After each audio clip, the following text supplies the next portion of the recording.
அன்பு நண்பர்களுக்கு வணக்கம். நான்மணிக்கடிகை பதிவேற்றம் 78 செய்யுள் 76.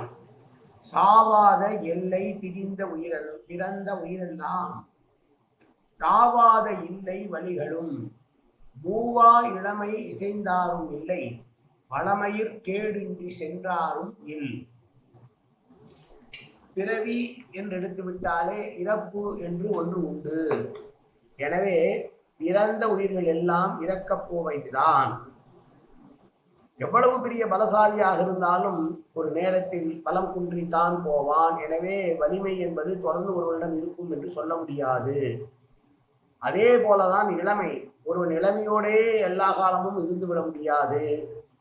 செல்வமும் அப்படித்தான். ஒரே ஒருவனிடம் அப்படியே குவிந்து ஆண்டு கணக்கிலே அவனே செல்வந்தனாக இருப்பான் என்றும் சொல்லிவிட முடியாது என்று சொல்லுகிற செய்தி.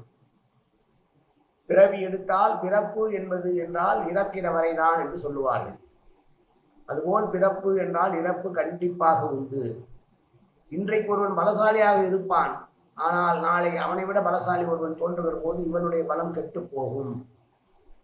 என்ற அழகாக இருக்கிறான் இவன் என்று நினைக்கக்கூடியவனே வயதான போது அழகு மாறி குன்றி போவான். இளமை மாறினால் எல்லாம் மாறிவிடுகிறது. அதே போல மிகப்பெரிய செல்வந்தன் அறியப்பட்டவன் எல்லாம் இன்னொரு காலத்தில் பராரியாக பிச்சைக்காரனாக இருந்ததும் இருக்கிறதை பார்க்கிறோம். எனவே இந்த நான்கும் இந்த உலகத்திலே தவிர்க்க முடியாதது என்று சொன்ன செய்யுள் இந்த செய்யுள். மீண்டும் செய்யுளை பார்ப்போம். சாவாத எல்லை பிறந்த உயிரெல்லாம் தாவாத இல்லை வழிகளும் மூவா இளமை இசைந்தாரும் இல்லை வளமயிர் கேடின்றி சென்றாரும் இல். நன்றி, வணக்கம்.